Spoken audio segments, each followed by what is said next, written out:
बुलेटिनची सुरुवात एका मोठ्या बातमीने करतोय। शुभांशु शुक्ला 17 दिवसांनी अंतराळातून पृथ्वीवर परततायत। आंतरराष्ट्रीय अंतराळ केंद्रापासून स्पेस एक्सच्या यानाची डिलिंकिंगची प्रक्रिया यशस्वीरित्या पार पडलेली आहे। डिलिंकिंगची प्रक्रिया यशस्वीरित्या पार पडलेली आहे। कॅलिफोर्नियाच्या समुद्र किनाऱ्यावर हे यान उतरणार आहे। शुभांशु शुक्ला यांच्यासह 4 अंतराळवीर 25 जून पासून अवकाशामध्ये गेलेले होते। भारतीय वेळेनुसार आज दुपारी 3च्या दरम्यान शुभांशु शुक्ला पृथ्वीवर उतरणार आहेत। या मोहिमेपासून प्रथमच एक भारतीय नागरिक आंतरराष्ट्रीय अवकाश स्थानकावर दाखल झाला। मोहिमेच्या 8 दिवसांच्या कालावधीमध्ये शुभांशु शुक्ला यांनी इस्रोने त्यांना दिलेले 7 प्रयोग पूर्ण केले। यामध्ये टार्डिगेडे या सूक्ष्म जीवाची वाढ, मूग आणि मेथीच्या बियांना अवकाशामध्ये कोंब आणणे अशा वेगवेगळ्या प्रकारचे प्रयोग होते।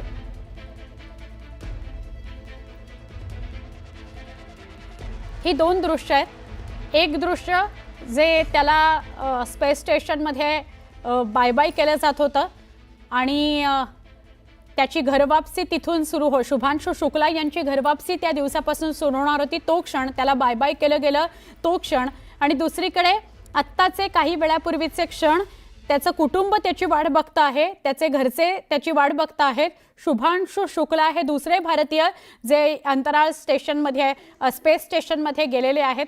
या मोहिमेसंदर्भात एक्झिओम ही मोहीम आहे। एक्झिओम 4 या मोहिमेमध्ये दुसरे भारतीय शुभांशु शुक्ला ठरलेले आहेत। आता काही वेळामध्ये ही मधली जी दृश्य आपल्याला दिसत आहेत, काही वेळामध्ये थेट प्रक्षेपण सुद्धा सुरू होईल। शुभांशु शुक्ला यांची घरवापसी आपल्याला बघायला मिळेल। साधारणपणे 3-3:15च्या दरम्यान कॅलिफोर्नियाच्या तलावामध्ये ते उतरतील आणि त्यानंतर 7 दिवस त्यांना रुग्णालयामध्ये निरीक्षणाखाली ठेवलं जाईल। त्यांच्या चाचण्या सगळ्या केल्या जातील। अप्रतिम असा हा क्षण आहे, त्यांच्या घरच्यांसाठी तर आहेच, पण भारतासाठी सुद्धा हा अप्रतिम असा क्षण आहे। इस्रो आणि नासाची आणि म्हणजे तिघांनी मिळून तयार केलेली ही मोहीम आहे एक्झिओम। ही एक्झिओम 4 जी आहे ती याकरता आहे की जे स्पेस स्टेशन आहे तिथे भारताचं वजन वाढेल।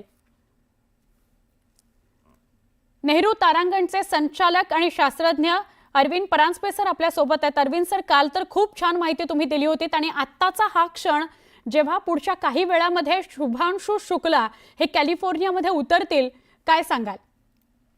बघा, आत्ताच मी बघत होतो लाईव्ह, तर आपण त्यांचं जे पृथ्वीच्या दिशेने येण्याची जी तयारी आहे ती सुरू झाली आहे की ज्याला डी ऑर्बिट बर्न म्हणतात। तर आता 2:10 त्यांनी डी ऑर्बिट बर्न सुरू केलं आणि जराच अगदी एक 5 मिनिटापूर्वी ते बर्न कंप्लीट झालं। म्हणजे ह्याचा अर्थ की यानांनी आपली कक्षा सोडून आता पृथ्वीच्या दिशेने येण्याची जी सुरुवातीची तयारी आहे ती त्यांनी पूर्ण केलेली आहे आणि आता येत्या साधारण 30 मिनिटांमध्ये ते ह्याच्या दिशेने, जमिनीच्या दिशेने किंवा खरं म्हणजे समुद्राच्या दिशेने येण्यास सुरुवात होईल। आणि आपल्याला माहिती आहे, आपण बरेच बोललेलो आहे की हे कम्प्लिटली स्वचलित आहे, स्वयंचलित आहे। जिथे जे ॲस्ट्रॉनॉट आत बसलेले आहेत, अंतराळवीर जे बसले, त्यांनी काही करायचं नाहीये।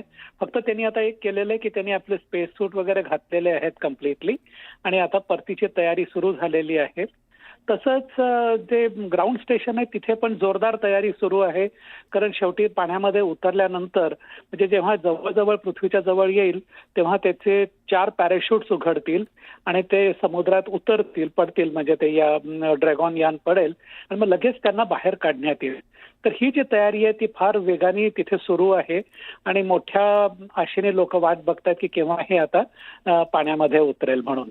खरंय सर, हे जे अंतराळ केंद्रापासून स्पेस एक्सच्या यानाची डिलिंकिंग प्रक्रिया आता जी तुम्ही समजावत होता ती हीच प्रक्रिया का, डिलिंकिंगची प्रक्रिया?